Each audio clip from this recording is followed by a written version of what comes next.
Games rated E to M.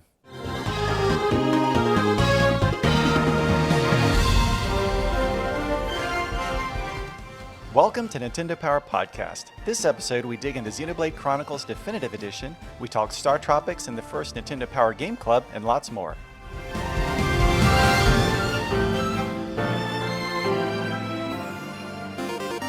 My name is Chris Slate, and joining me today are Rob Waters from Nintendo Treehouse. Hi, Rob. Hey! And Joe Bustos from the social media team at Nintendo of America. Hi, Joe. Hey Chris, how's it going? Great. And I'm super excited to have both you guys here to talk about Xenoblade Chronicles Definitive Edition, which just launched on May 29th. But before we start digging into the Definitive Edition, first I'd love to hear about your past experiences with the earlier version of this game on other platforms. So, Rob, what was your experience with Xenoblade Chronicles like before this new version? Oh, I've put a good 100 and some odd hours into the original version as well as Xenoblade Chronicles 2. So I am well versed in Xenoblade Chronicles as a whole. Awesome. Joe, how about you? Yeah, I'm right up there with Rob. Big fan of the series. Have played all the games and the different versions of it. So I'm honestly super excited to talk about it today. Yeah, same here. You know, I missed out on the Wii version back in the day, but I heard lots of really good things about it. Lots of great reviews. I know it had like a Metascore of 92 and it was popular with many fans. So I checked out the new Nintendo 3DS version when it came out. Got really far, but I didn't beat it. So I'm about 16 hours into the new version, and so my goal now is to actually see it all the way through to the end. Yeah, it's a extremely long game. I mean, we're talking hundreds of hours, and you know, with this new version, they somehow managed to make it a massive game, like way even bigger. So I mean, you could buy this game and play it for months, and it'd be the only thing you would need. Yeah, especially if you try to do all the side missions, right? Yeah, Oh, definitely. absolutely. Yeah. Well, let's back up just for a little bit then. And Rob, how would you describe the basic gameplay and story to anyone who isn't already familiar with the game? Yeah, so Xenoblade Chronicles Definitive Edition has a very interesting location. You're actually going to be let's talk about location first, the world. Hmm. So you're actually going to be walking through and on top like two giant titans. One of them being the Bionis, which is more like biological, and the Mechonis, which is of course mechanical. Which really builds into the story where it's this idea of man versus machine, or at least that's as far as we're going to go with this today, where you have Shulk and the Homs, sort of like a human race, trying to fight off the Mechon, which are this group of robots trying to invade. And it does a really good job at building that tension as you go on through. It starts a year in the past, showing another hero with the magical blade. It's not magical. It's something. Mythical, you Mysterious could say. blade, mythical. Yeah. The Monado fighting off the Mechon, and then you eventually get to see Shulk take it on and go through his journey of sort of revenge and self-discovery. And yeah, one of the best things about it is you get to learn about that world, right? The gameplay overall is open world action RPG, where the player gets to go on through and they really get to immerse themselves into this real-time battle system as they can, which allows them to move and perform attacks just as they continue to go on through the game. It's a really fun, experience. Yeah, and I think even people who aren't familiar with or haven't had a chance to play one of the previous Xenoblade, or one of the previous versions of Xenoblade Chronicles, may still know Shulk from the Super Smash Brothers games, and have experienced how using the Monado even in that game can have some of the same kind of different buffs or debuffs that you experience in the actual series. Yeah, yeah. They in Super Smash Brothers they use the Monado arts, which is of course present in this game, as well as his future vision and a few of the other arts for his different move specials. So it definitely transitions on over between the two, which is great.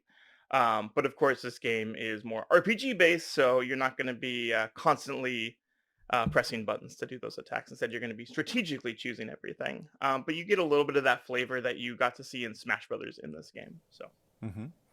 Now, speaking of Shulk and not just Shulk, but I think one of the most endearing things about this game, at least from what I've experienced so far, is the whole cast of characters. There's a lot of very different personalities and a lot of really cool interactions between characters.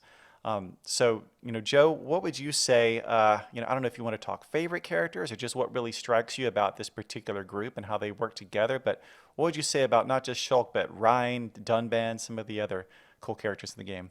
Yeah, I think the thing about this series and this game in particular is the characters are really fleshed out. The whole cast is really kind of given the time to develop, and they have they have a lot of time in the spotlight, and that's something that I really love about the game, and being able to kind of see how Shulk is this character he's really driven by kind of his the revenge story in the beginning, but also he's very earnest about his intention. He's not a character that deceives other people, and he's very very honest and in kind of the things that he's trying to achieve. And I think that's one of the things that I really enjoy about his character a lot. But the other thing too is that the characters have a lot of great interplay together. There are characters who are introduced a little bit later in the game, but they also are given the time to really develop, and their kind of backstories and side stories that occur are really kind of fleshed out. So one of my favorite characters is Melia. And in this game, she in the main game, she's a lot happens to her. There's so much. Rob, you've been through this whole game, and I think Oh, you've played more of the definitive edition than I have, so you've been able to kind of see what's been done in in Future Connected and things like that. So I haven't quite gotten there yet. I'm actually playing through kind of the main game first to try and give myself a refresher and then experience the new content. But I'd be kind of curious to hear from your perspective, Rob. What they're able to do with her character and kind of flesh that out a little bit more in the epilogue. And I so should jump in really quick and just let people know we're not going to spoil anything too crazy on the story. So people, anything we talk about here is just going to be more of an outline, so people can kind of rest easy. yeah. I'm not going to go too deep. I wish I could. I'm super excited for everyone to play Xenoblade Chronicles Future Connected. But one of the big things with the story is it's not we highlight Shulk a lot within the main game, but the Future Connected story is really Melia's story with Shulk along for the ride. That's one of the bigger points of it. You have Alchemoth that's floating by the Biona's shoulder for some reason. You have this new area to explore, and as we've shown here and there through different videos and whatnot, you're actually going to interact with the high Entai that are on the Biona's shoulder. And so you get to discover a little bit about what's been going on a year later in the world of Xenoblade Chronicles. I'm super excited for everyone to play it. Yeah, and just to touch on the characters again, I mean, I think people who haven't played the game probably know a lot of some of the iconic lines and some of the kind of the funny memes that have been kind of circulating out there. And I think that's one of the things that gives this game so much personality is you just those things kind of just like worm into your head. And like even just the interplay between the characters during the battles, like kind of the small dialogue that they have with each other. It really just kind of lends this feeling that the party in the game is a family, and that's kind of the thing that really makes you connect with them.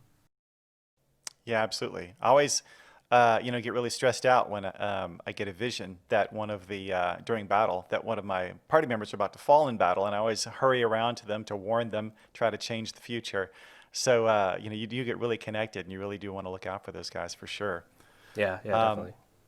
and we'll get to some of the new other new along with Future Connected, the new epilogue, some of the new features that have been added to this definitive edition version of the game in just a moment. But first, I wanted to just in painting some of the broader strokes for people of what this game is like.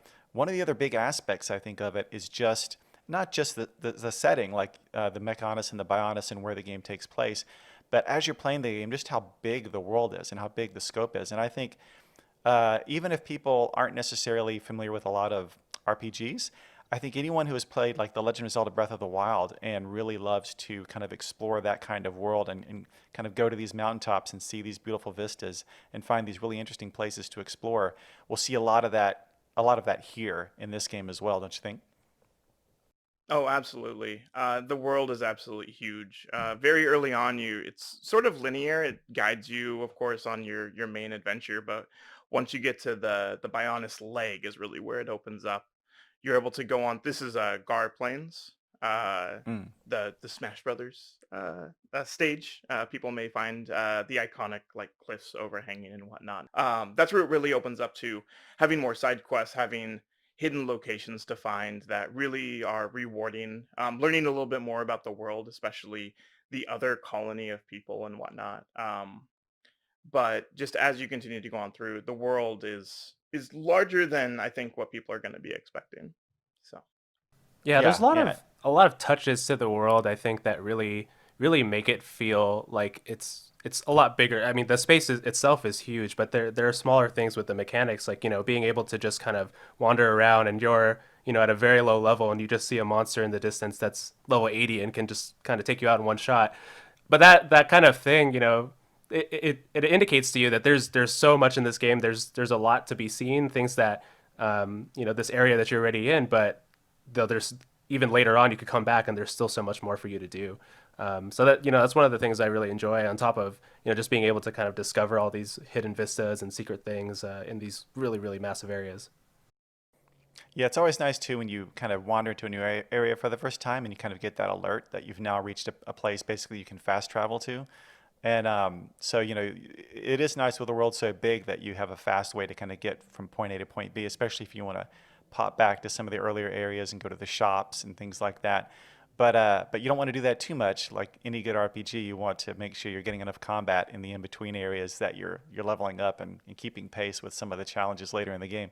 Yeah. One of the other things I really appreciate is the almost instant fast travel.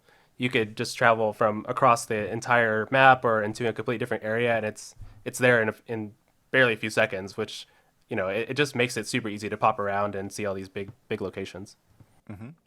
Now, we talked a little bit already about the new epilogue chapter, Future Connected, which, if someone's already played through the game on a previous platform and would rather just start right away with Future Connected, I think that's possible, right?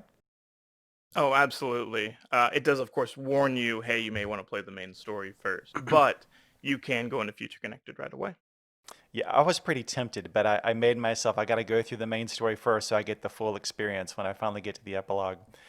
But what are some other of the new additions to this game? And there's a lot, but some of the key ones that really jumped out to you guys. A big one for me is the remastered music tracks. Mm. Almost all the music's been redone in the game, which some of this music I've been listening to for years. This soundtrack for me personally is really one of the best in any game for me ever. So being able to hear some of those tracks, just seeing how they've been punched up, is really exciting. And Rob, I'm sure it's the same for you. Being a fan of the series before, kind of curious to hear your thoughts on the music too. Yeah, so the music, they did a really good job remastering those tracks, giving them a different feel, giving them a more polished feel. Of course, we have uh, different sound options, and I think that really comes out with how they've remastered the music. Um, for me, I I I I definitely started listening to the soundtrack more and more, like even in my spare time at work because of this remastered soundtrack. I would turn it on and plug in my headphones and just let it go, pop to different areas and listen through. So it's definitely worth a listen as it continues to come out. So Yeah, Yeah, there's a lot of. I was just gonna say there's a lot of good favorites in there. I especially like the way that the music gets softer at night and yeah. really kind of adds a lot of atmosphere.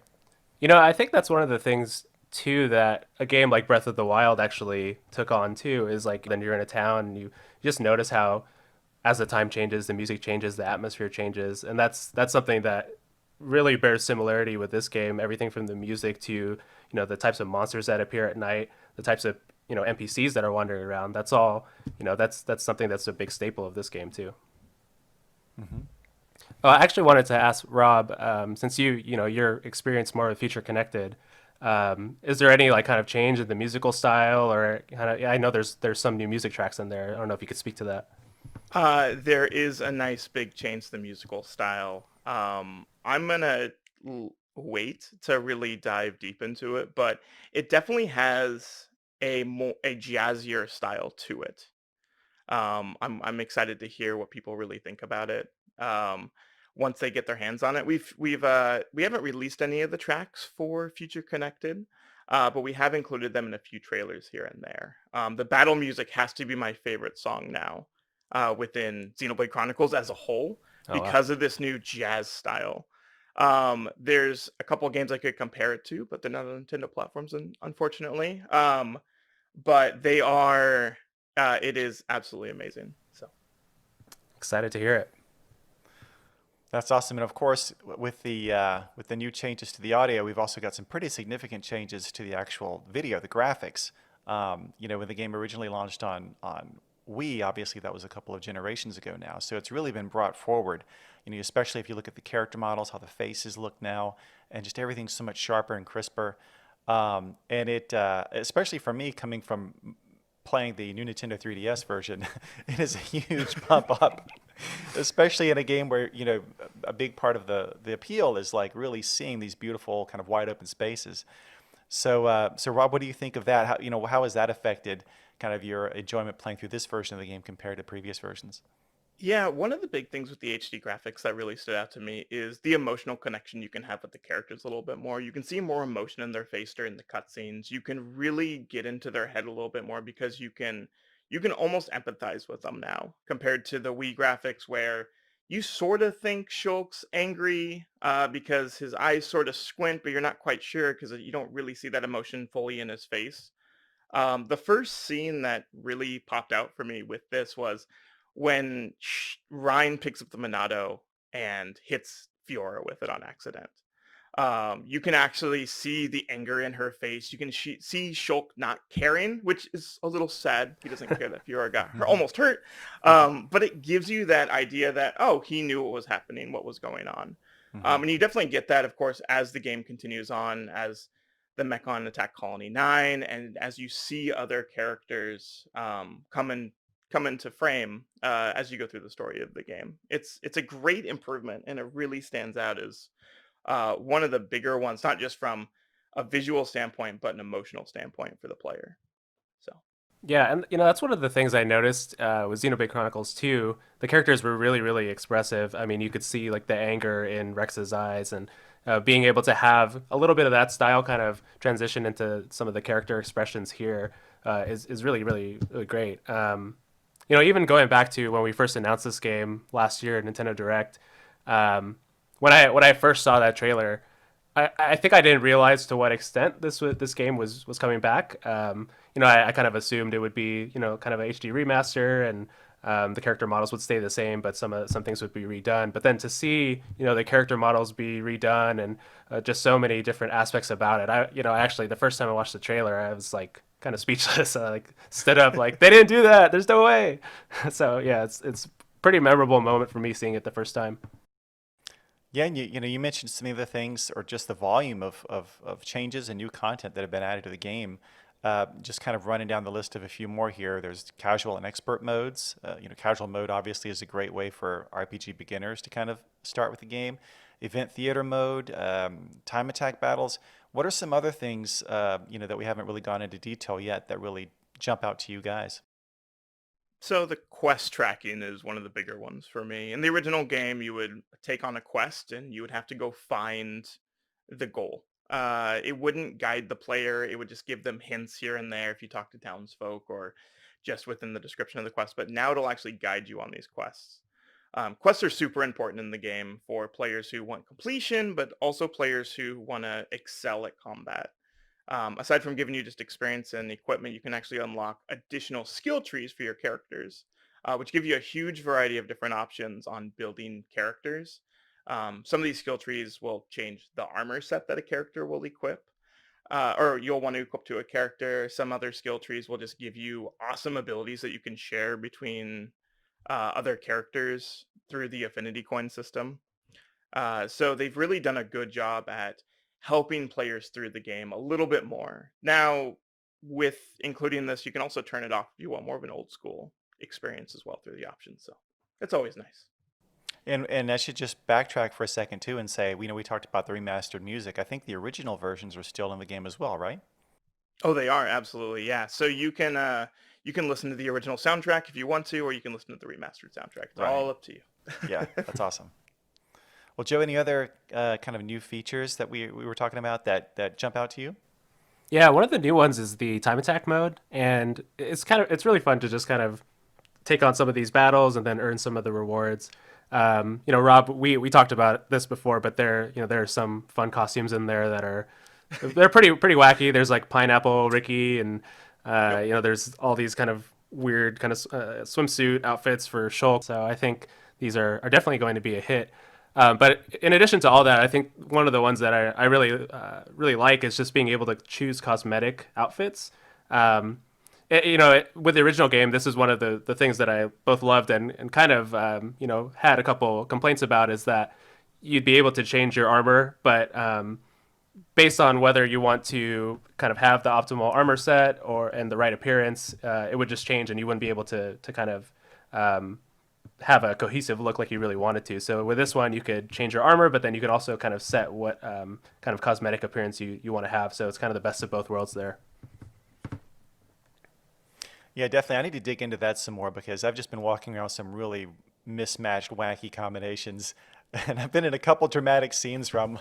It's kind of undercut it a little bit to have Ryan looking like he looked, but uh, but it's nice to know I have the option of going in and kind of fine tuning that so that he always appears to be a pretty cool looking dude. Yeah, yeah, for sure. Um, you know, Next, I guess I just want to ask you guys, what are your favorite, just your overall impressions so far of Xenoblade Chronicles Definitive Edition? It can be specific or just broad, but now that you guys are kind of playing this version of the game, what are just, I guess, some last thoughts you might have about it? Yeah, it's an amazing game. Like, it is really something that you'll be in for the long haul. Even going back to when this game first released, um, there's just something really magical about the world that they put together and the way they've kind of built it. And even in as far as kind of Japanese role playing games goes, there's really few things like it in terms of just the kind of the scale and the combat system, the characters, and kind of the freedom that they give you with the combat system. I think is still really amazing.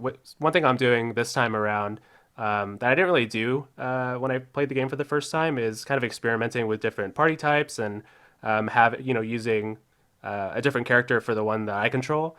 So this time around, I've been kind of messing around with different characters and controlling someone like Melia a little bit more, who I didn't really use the first time I played around. Um, so that's I think one of the things that I'm trying to do, and it really changes up the game so much. And I there's just completely different kind of combat styles based on which character you're controlling. And I'd be kind of curious to hear from your perspective too, Rob, if you've kind of messed around with some of the other characters as your controllable character. Yeah, yeah. That was one of the things, at least with Future Connected, that really caught me off guard is they sort of force you at the beginning to choose Melia as your playable character. Through the main story, I played a lot of Ryan, I played a lot of Sharla and Shulk, rotated through them, and maybe a little bit of Dunbamp. I never really played Melia. I know from the fans, she's one of the strongest characters in the game if you play as her, just because of the abilities that she has. um but yeah, that experimentation is a big thing, especially when you're looking at builds of characters and whatnot. um for myself, on revisiting it, I was actually pleasantly surprised on how much I missed the world and the characters of this game. It has a very different feel from the writing, the voiceovers and whatnot that give you another worldly feel. There's all these other RPGs that are out right now, and they feel very, I want to say, American. A bit of a weird way of putting it. But having the voiceovers be done in Europe, as well as the writing, gives it a very different feel that you're not really expecting in terms of JRPG that Nintendo's releasing. um, Especially with such a fantasy world, like being on the back of these titans and whatnot. So I was very happy to return there and go on this adventure again with Shulk and the crew, especially with these improvements, because I honestly don't think I can ever go back to the Wii version or 3DS version again. So Yeah, For sure, yeah. yeah, So, and I sorry, go ahead. oh, sorry, no, you go ahead, Joe. Yeah, I was just gonna say, with this game, the first time I played it around, a lot of the environments and the characters and the music, kind of all combining together. it really kind of drove kind of emotional connection for me. Something that makes me feel like very nostalgic, even though the game's not really old. So even coming back to it again and seeing it kind of fully realized, the music redone, the graphics are really beautiful. It's really kind of just it brings that all back. And it really drives that connection. These are when I think of kind of the old role playing games that I really love. Um, really there's really kind of that emotional connection at the core of it, and that for me, coming back to this game, it really kind of reminded me about that and why kind of I love this series so much. One last thing before we go, I just wanted to see if we had any general tips for anyone who's starting the game for the first time, because I think for people that have played the game will know there is a lot in this game, and it's one of the great things about it is that there are so many systems and subsystems and things to take advantage of, and especially in the beginning when you're kind of learning all of that. It can be, or at least for me, I don't play a lot of RPGs personally. I found it to be a little bit daunting, but I thought that this time around seemed a lot less so, even though I felt like I'd forgotten a lot of things from the new Nintendo 3DS version. But I think it's part of it is what we spoke to before, is there is a lot more kind of things in this version of the game to help assist people. But still, I just wanted to find out if you guys had any suggestions. Maybe Rob, we'll start with you in terms of what can really get people going in this game, even basic combat strategy. Yeah, yeah. The first, I actually wrote down some tips just so I could make sure to remind myself. So the first one is just do side quests. They do take a lot of time, or used to take a lot of time, but they're definitely really rewarding in terms of experience, learning about the world, getting equipment for your characters, as well as getting those additional skill trees. Next would be don't be afraid to experiment in the game. Change your character up, change your equipment up. Even though a piece of equipment may seem useless, there may be a use for it. Of course, there's three different types of armor sets. We have light, medium, and heavy, and each of them have their own benefit when using different characters. And don't forget to go down the skill tree where you don't need armor for Dunban anymore. And then always run away from the giant ape in Gar Plains until you get high enough level. He's a bit of a beast. So, Yeah. yeah. I love it when you see those like towering kind of Titan sized bad guys kind of just walking by casually in the background. And I always take a very wide, arc around where they are. Yep. Just Oh yeah, immediate it's danger. tough. And then for basic battle, it's pay attention to those blue exclamation points that they've added into the game. Those are great for guiding you on when you're in the right position or when you have an art that you need to use. So definitely pay attention to those, as will help you out a ton. Right, because they're kind of recommending what kind of choice you make, right, or what art you use or what attack.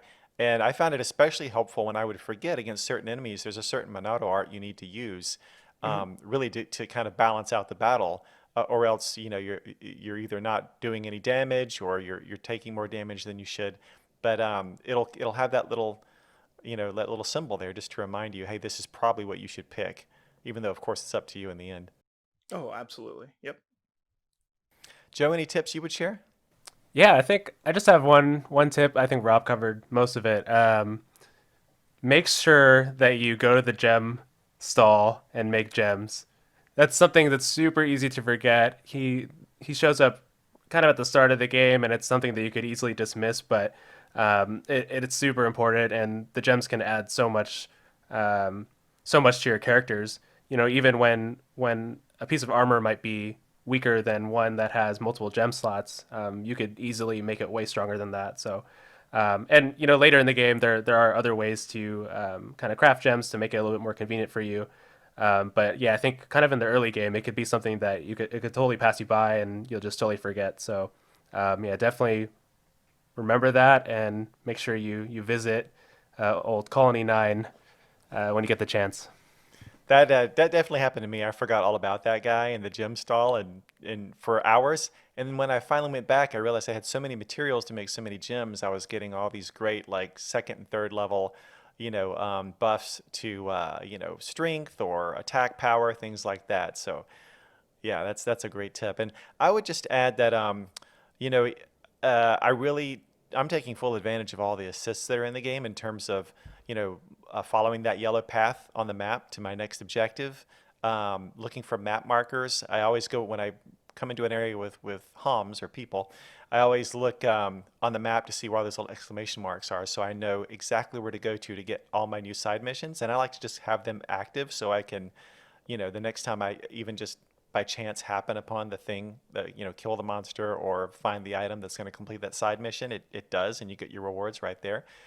And there's a lot of tutorials in the game they're never kind of they're always kind of optional, but they're always there to check out if there's something you don't quite understand. And then Rob, I think you mentioned earlier the story quest reminder where you just hit ZR and it kind of shows you a little screen that reminds you exactly what your current objective is in the main floor of the game. So all that stuff really helps a lot, and you can choose to ignore it or do your own thing, but it's always kind of there to put you back on track if you've spent the last several hours going on side quests and then you think, wait, what was I supposed to be doing in the story again? So it's always there to help guide you if you need it. Well, that's great, guys. Thanks so much for talking about that game, and now we are going to move on to Player's Pulse.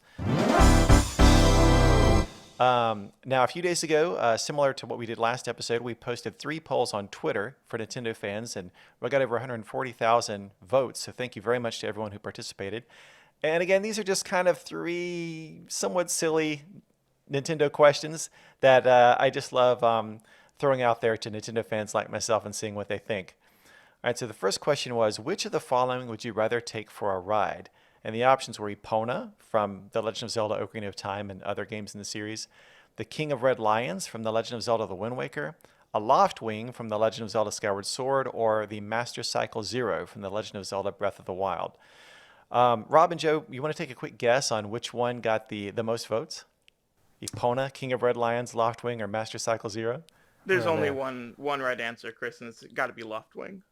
Yeah, why would you? Everything, yeah, everything else is a real world counterpart. Yeah. The Master Cycle Zero has motorcycles. The King of Red Lions is a boat, and probably a talking bass is what you could put onto it. It'd be the same thing. And then Epona has a horse, so it's simple. It should be Loftwing. Yeah, I'm with Rob. It's got to be the Loftwing, right? I mean, why would you want to fly?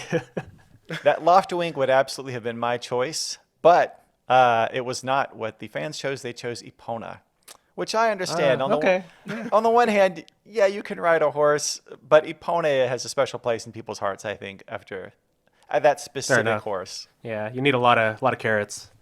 They can be wrong. It's okay. Maybe we can find a way to put Epona on a Loftwing, and then we'll have it all. There we go. I like it. Yeah. All right, so the next question. Oh, sorry. I would have thought Master Cycle Zero would have gotten a little bit more love there. I mean, that thing is... it's a motorcycle, but it's kind of like an all-terrain vehicle at the same time too. So, well, I can tell you, it got the second most votes. Oh, wow. Epona, I should say, had got 38% of the vote. Master Cycle Zero got 26%. Wow. Okay. No right, love so for Loftwing, huh? Yeah. Well, a respectable 19%. Yeah, that's not bad. So the next question was, who would win in an eating contest, Kirby or Yoshi? Who do you guys think would be the winner there? Oh. Well, it's going to be Kirby. Yeah. Yoshi would have to drop an egg either after every single hot dog or after 10, like in Super Mario World. So it's got to be Kirby. It's an endless void, right? Yeah, Kirby can inhale, so he's just going at volume. Yeah. He's got the volume going. It's true. But, Yoshi is one at a time with his tongue. Yeah. So this turned out to be a pretty easy one. Kirby ran away with it at 88% of the vote. Oh wow, okay. Can't stop Kirby there. Too strong. Nope. Like you said, he could pretty much just inhale the whole screen if he wanted to. All right, the final question that we asked was, who would you rather see perform? And the options were the Squid Sisters from Splatoon, Off the Hook from Splatoon 2, or KK Slider from the Animal Crossing series. Who would you guys have chosen here? Oh, it's difficult. I'd go KK Slider because I want to see a talking dog play guitar. That's the big, that's my big life goal. Yeah, his lyrics are just they just really speak to me. Yeah. So anytime I hear it, I'm just I'm touched. So it's got to be KK. KK was it. KK won with 56% of the vote. He's just got a way with words. Yeah, and I'm sure there's obviously a lot of love out there right now for Animal Crossing New Horizons. So he had a little bit of a leg up on the competition, I think. But that would have been my choice too. Just nice mellow kind of performance would be great. All right, so now we're going to try a new segment. We're calling it Nintendo Game Club. Now we're trying this episode instead of pros picks. This is kind of like a book club where we picked a game for all of us to play before recording, and that game was Star Tropics. And now this is a game that a lot of people will probably fondly remember, but a lot of other people have probably never heard of it because it's quite old at this point. And so we thought it would be fun to revisit the game and also to introduce it to new people. Now we announced what the game would be on Twitter so that anyone who was interested could play along with us. And we'll get to some of those comments in just a minute. Before we dig into it, though, I just wanted to share some basic facts about the game for those who may not have heard of it. Star Tropics was released for NES in 1990, which was just 1 year before the Super NES came out. And it's remained popular with NES fans, but as I said, some people missed it at the time, probably because it came out kind of late in the system's life cycle. The game stars Mike Jones, who's I guess a famous pitcher who's searching across various islands and puzzle-filled dungeons for his missing uncle, an archaeologist named Dr. Jones, not that Dr. Jones. And the game basically focuses on two types of gameplay. There's an RPG-style overworld map with towns, and you actually kind of traverse with this on a submarine. There's really no action that takes place here. It's a lot of talking and some puzzle solving. And then dungeons, which are kind of reminiscent of the dungeons from the original Legend of Zelda, although still quite a bit different as well.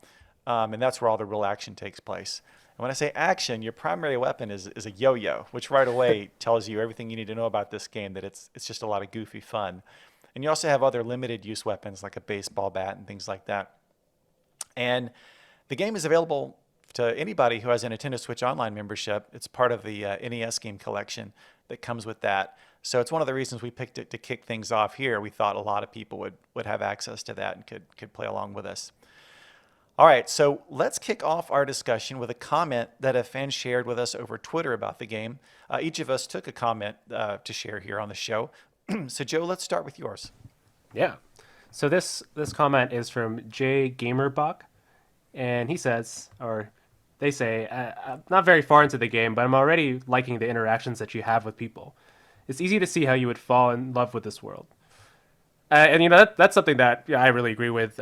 This game has, Chris, you already outlined it. It's got such a specific kind of personality.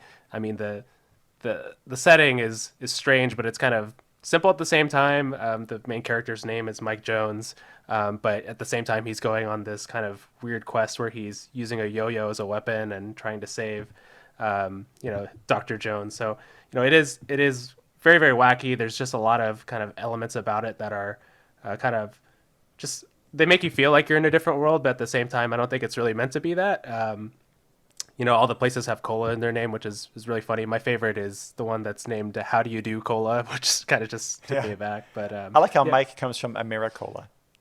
Yeah. It's got a really, really fun personality. Curious to hear, from your guys playing it. For me, it was the first time coming to this game. So, I've known that it's beloved for a long time, but I actually didn't really know a lot of the game. So I'm just kind of curious from your perspective if it's something you had played before or was pretty new to you. I'll step in. This is actually a game that I have very fond memories of as a kid. Funny enough, my grandma was the one who played NES games when I was growing up, so this is one of the games that she played. Nice. This game is, for me, it has a special place in my heart.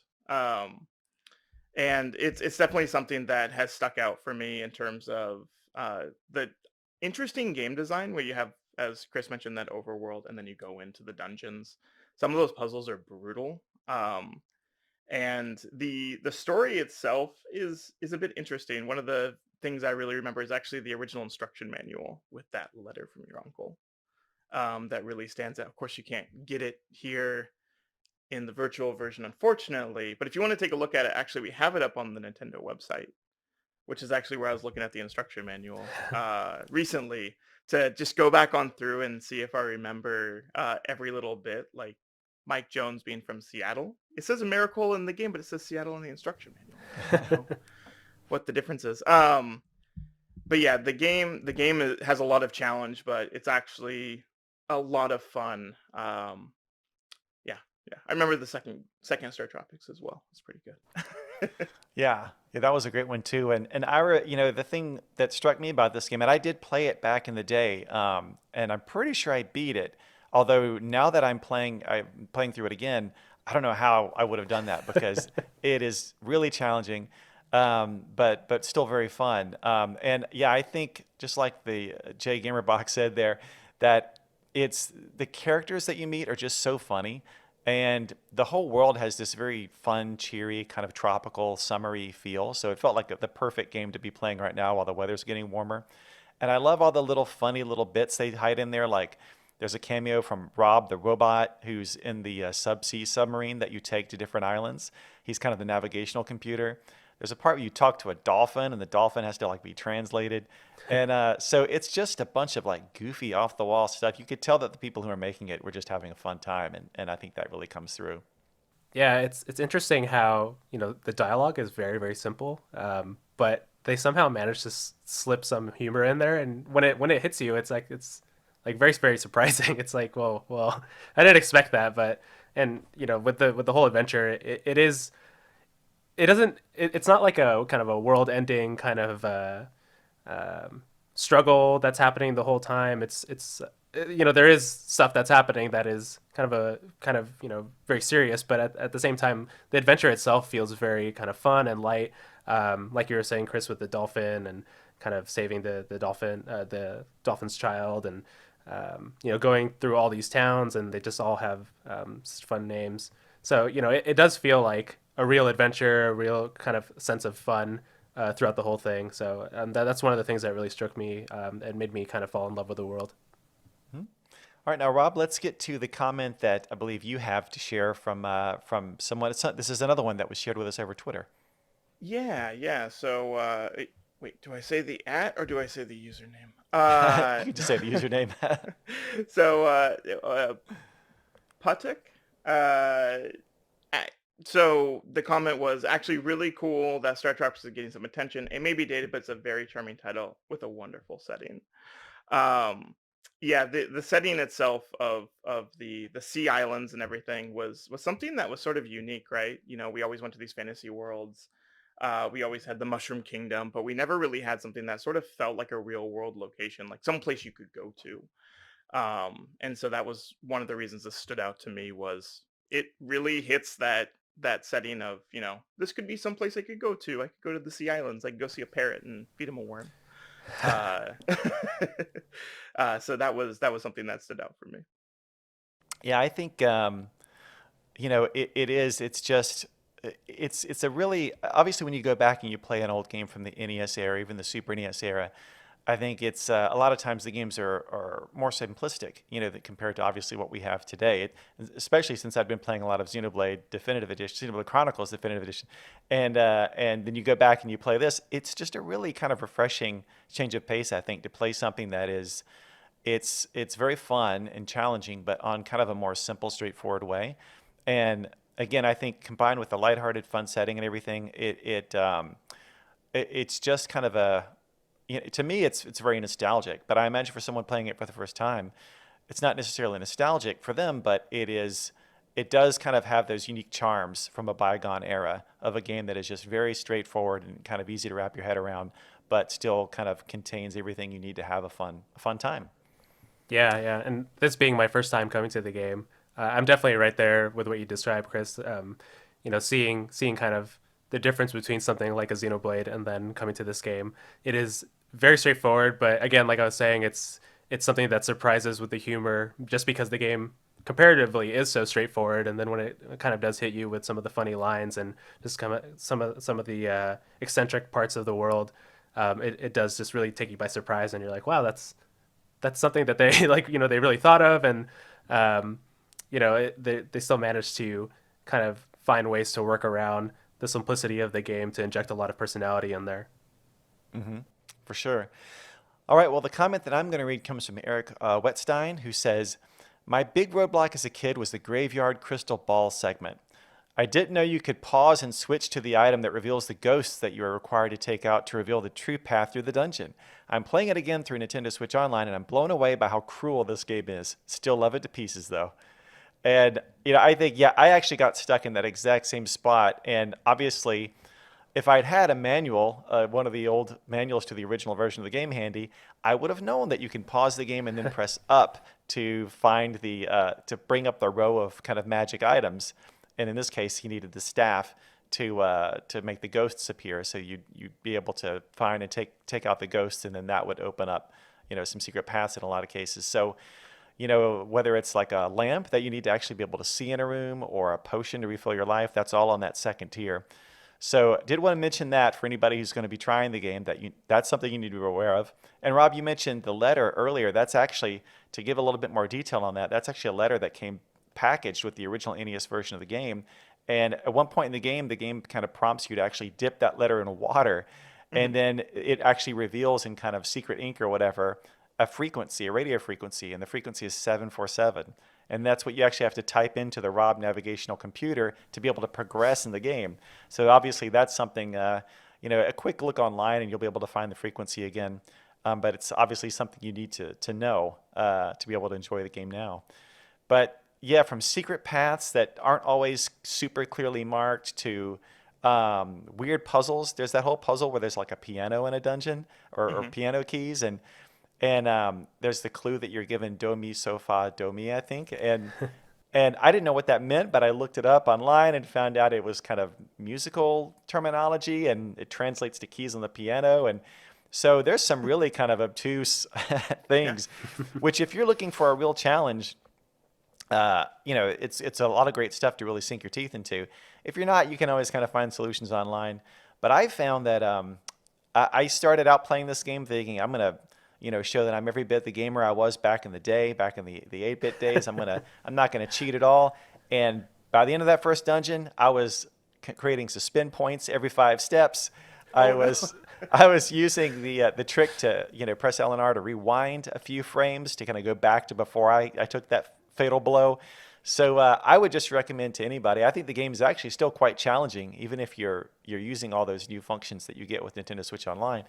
And I would just say, if you're looking for a great supreme challenge, then go for it. If not, then don't hesitate to use those functions because you can still really enjoy the game a lot that way.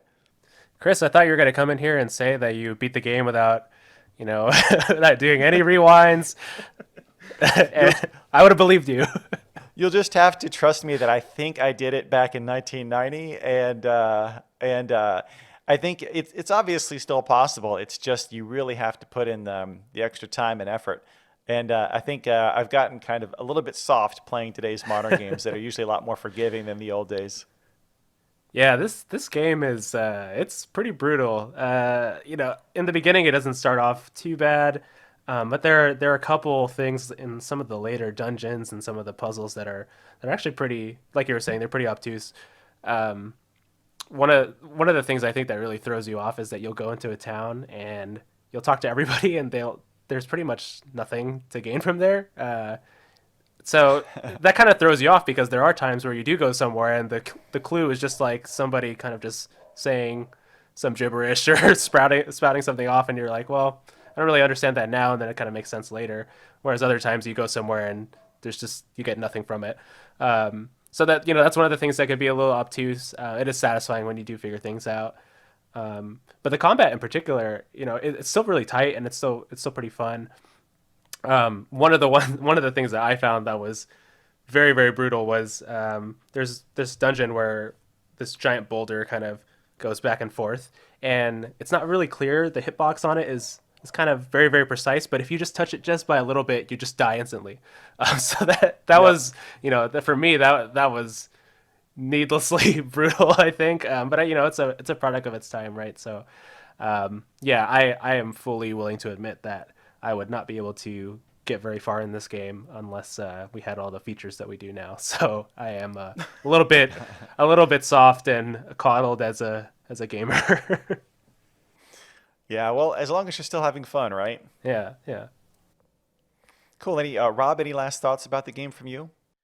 Um, no, I really enjoyed going back and really revisiting this title. Overall, I do agree that it it's very tough. I did end up getting to Zoda's spaceship, but I didn't end up beating it. I forgot how Same big of a here, yeah. maze that thing was.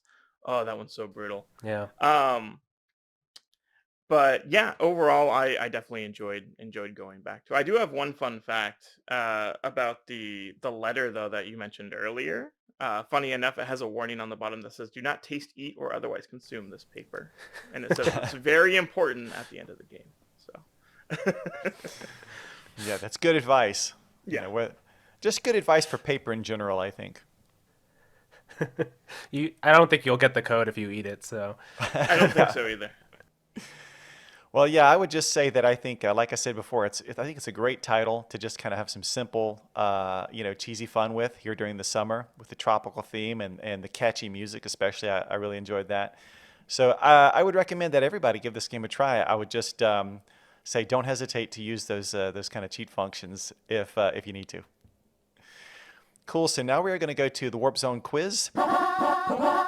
As always, this is where we guess games that came out 10, 20, or 30 years ago during the month of June this time. So you guys ready? oh, I think so. I often say this, but it bears repeating this time. I think there's a couple of really tricky ones in here, so we'll see what happens. All right, so 10 years ago, this is in June of 2010. Nintendo published a Wii rail shooter developed by Treasure that was the long-awaited successor to a Nintendo 64 cult classic and featured co-op action with Issa, Joe, and Kachi in an interdimensional battle against the Nebulox. Does anyone have any guesses?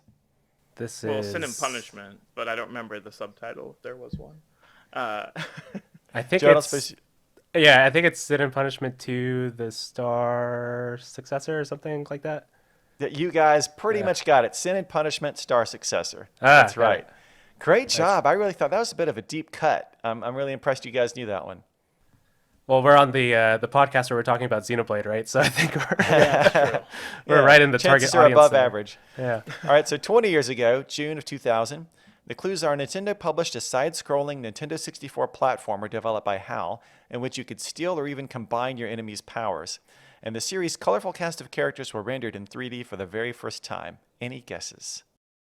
This Kirby 64, The Crystal Shards. Exactly. Wow, subtitle and everything.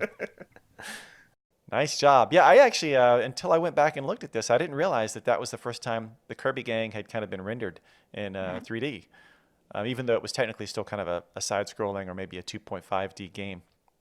Yeah. All right. 30 years ago, this is June in 1990. The clues are Sunsoft released an action game for Game Boy based on a blockbuster 1989 movie in which you dress all in black, go out at night, and fight a clown. Any guesses? I'll let Oh. Joseph choose this. Give the answers for this one. Oh. You're also This very is- rich. Yeah, but which Batman is it? Well, it's got to be just Batman. The because Batman? The Joker's not in Batman Returns, so. That's There you right, go. Batman. Yep. Actually came out a year after the movie really blew up. You know what's weird about this game, and I didn't realize this until I went back and looked at it? Batman uses a gun like the whole game, which is a little off-brand for Batman. Huh. All right, so now bonus question. This is an audio question. I have a sound effect. I'm going to see if you guys can guess where this sound effect is from. Okay, here we go. I'll play it a couple of times, and then we'll see if you guys know the answer. Any guesses? This That's is, Yoshi. Yeah, from Super Mario World. Exactly right. Pick the game right and everything. Nice job. Yoshi in Super Mario World, his very first appearance. That's actually two sounds, his tongue and then gobbling something up. Cool. Nice. All right. Well, great job there. That's full marks. I can't remember the last time that happened, or maybe it did and my memory is just really terrible. But in any case, you get the great imaginary trophy. Well done. All the credit goes to Rob. It's always nice to have someone from carried me. Nintendo Treehouse on. Cool. All right. So before we go, we're going to go to Game Forecast. This is where we take a look at some of the Nintendo Switch games that just released or are coming soon. And I'm just going to read through the whole list here and then check with you guys to see what pops off. So on May 26th, we have Minecraft Dungeons from Mojang. On May 28th, we have Shantae and the Seven Sirens from WayForward. May 29th, we had BioShock The Collection from Take-Two Interactive. Now, this included BioShock Remastered, BioShock 2 Remastered, and BioShock Infinite, the Complete Edition. And then we had also still, all of this is on May 29th, we had Borderlands Game of the Year Edition from Take-Two Interactive. And you could also get Borderlands The Handsome Collection, which included Borderlands 2 and Borderlands the pre-sequel. Or Borderlands Legendary Collection, which had not only Borderlands 2 and Borderlands the pre-sequel, but also Borderlands Game of the Year Edition. And then we have XCOM 2 Collection from Take-Two Interactive. And then finally, the last game from May 29th was Xenoblade Chronicles Definitive Edition from Nintendo. I think we've heard of that one. Then on June 5th, we have The Outer Worlds from Private Division, Clubhouse Games 51 Worldwide Classics from Nintendo. And on June 19th, we have Burnout Paradise Remastered from Electronic Arts. June 24th is Ninjala from Gung Ho Online. June 25th is Mr. Driller Drill Land from Bandai Namco. And finally, on June 30th, we have The Legend of Heroes Trials of Cold Steel 3 from NIS America. Rob and Joe, did any of those games jump off to you? I'm already downloading Minecraft Dungeons right now, and I'm super excited for Shantae. So This month surprisingly got really busy. I mean, I'm like 400 hours into Animal Crossing, and I'm still playing every day for a lot of time. And we just talked about how head over heels we are with Xenoblade, so there's just a lot going on. But there's a ton of games on this list, and I'm sure that I will buy all of them and try my best to play them, and most likely not. I'm really excited about Clubhouse Games 51 Worldwide Classics, because that just seems like a good standard to have in your collection. Mm-hmm. But the one that actually really kind of pulled me away from Xenoblade Chronicles Definitive Edition and Star Tropics over the weekend was Shantae and the Seven Sirens. So I was able to get a hold of that just a teensy bit early, and it's a return to the series roots. It started on Game Boy Color as kind of an adventure exploration game, kind of like a Metroid type game. And it's returned to that this time, and we talked a lot about those types of games last episode. I love them, and I would definitely recommend this one, just like we did those other ones last time. And I actually beat it and got about 99% clear through on it, missing like one gold nugget, which is driving me crazy. It took me about 13, 14 hours. It's really funny dialogue, fun characters. Again, another fun tropical summery themed game. And, you also really appreciate the transformation powers. You can turn into like a newt that can climb walls, or a turtle to smash blocks. And of course, it's those powers that let you access different parts of the map. So it's just one of those really big, huge worlds you can explore with really kind of precise, great feeling action and powers. And if you like those kind of games, I can't recommend it enough. So, Rob, I think if you're going to play Shantae, like you said, I think you're going to really enjoy it. Oh, I'm looking forward to it. Yeah, I'll definitely give this one a shot. Awesome. All right, well, guys, Rob and Joe, thanks so much for coming on the show. It was a blast. All right, thanks, Chris. We appreciate it. So that's it for this episode of Nintendo Power Podcast. If you have any comments or questions you'd like us to consider answering on the show, you can email us at nintendopowerpodcast@noa.nintendo.com. Also, we always appreciate it if you can leave us a review, and be sure to subscribe so that you get the new episodes as soon as they're ready. Thanks for listening, and keep playing with power.